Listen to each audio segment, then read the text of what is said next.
Right now, Europe is literally baking, and the human cost of this historic heatwave is nothing short of a tragedy. But as thousands die in homes that have become ovens, a very different kind of heat is being felt in the halls of power, the heat of hypocrisy. China is coming to the rescue, working around the clock to send air conditioning units to France, among other places, saving countless lives. But hold on, wait a minute. For months, Western leaders have been shouting about Chinese overcapacity. But now that they need those very factories to save lives, they've suddenly gone very quiet. Today, we'll go beyond the propaganda and look at all the details. This is Reports on China. I'm Andy Borham here in Shanghai. Let's get reporting.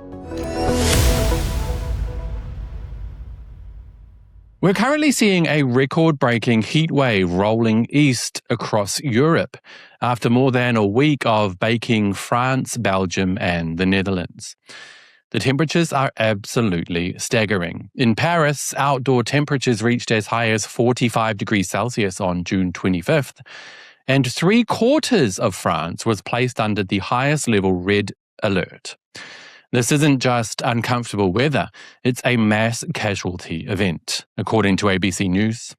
France has recorded 1,000 more daily deaths than expected during the worst 3 days of the record-breaking heatwave in Europe, according to the country's public health agency.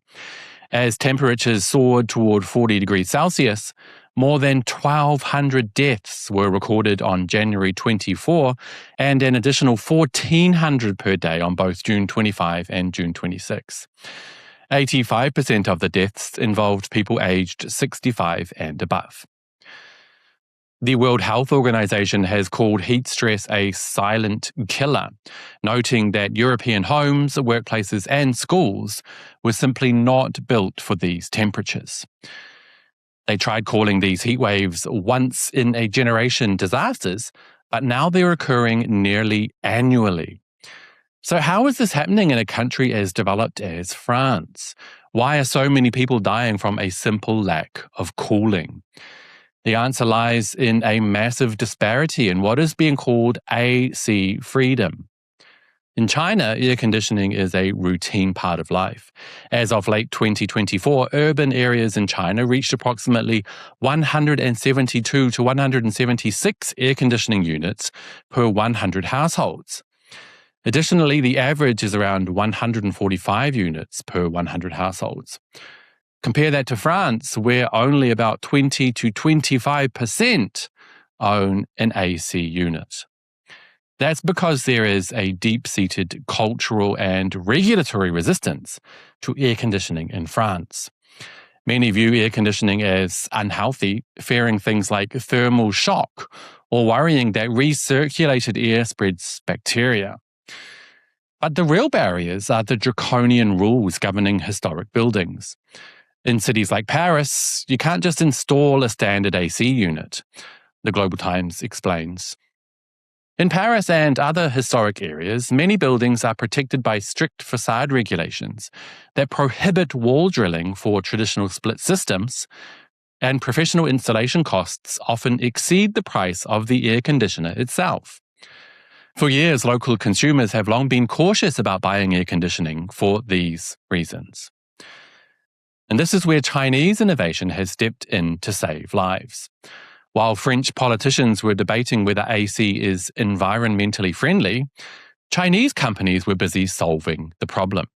Manufacturers like Midea, Gree, and Haier have developed portable split air conditioners, specifically the Midea Porta Split, which has become a viral sensation in Europe. Now, these units are genius because they bypass France's strict installation laws. They require no drilling and no professional installation. The outdoor unit can simply be hung from a window or placed on a balcony, providing split system performance without the permanent structural modifications that the French government often rejects. And the demand is so high that Chinese factories are now working 24 hours a day to keep up, as reported by the Global Times.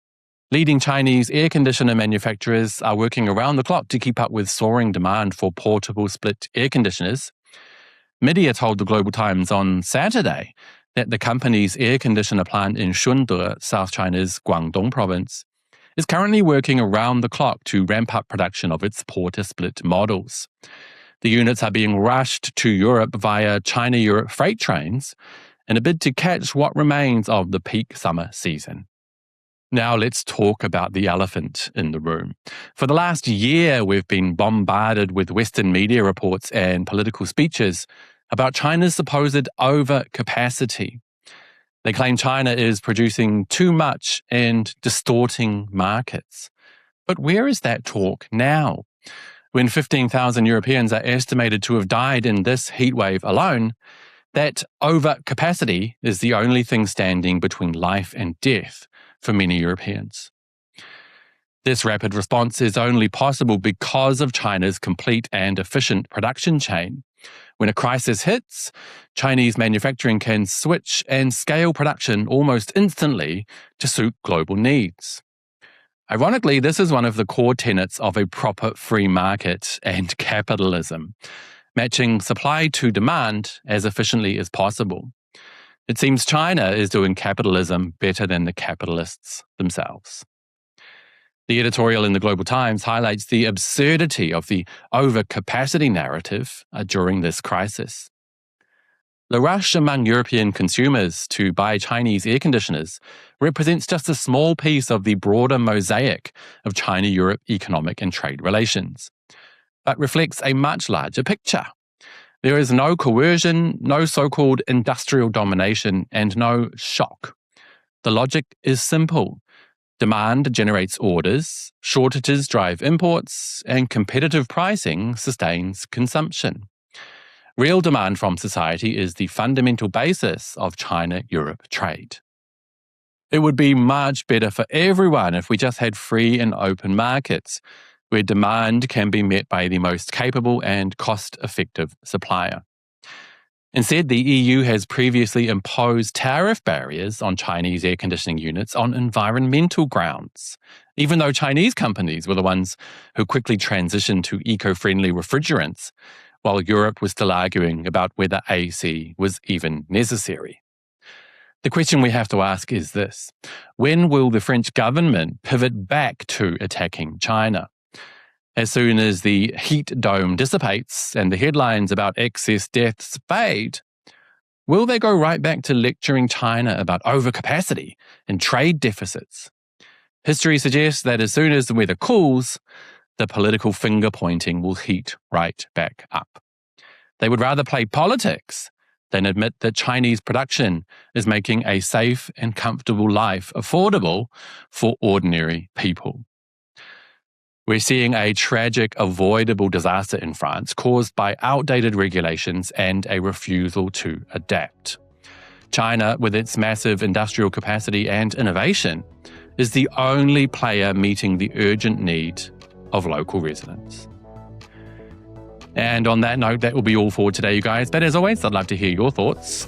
Should the West stop complaining about overcapacity when that same capacity is saving lives in Europe? And do you think France will finally fix its draconian building rules? Or will they go back to attacking China once the heat wave ends? Let me know down below, and don't forget to hit like and subscribe if you haven't already. It really does help the channel. We'll see you all next time. Bye-bye.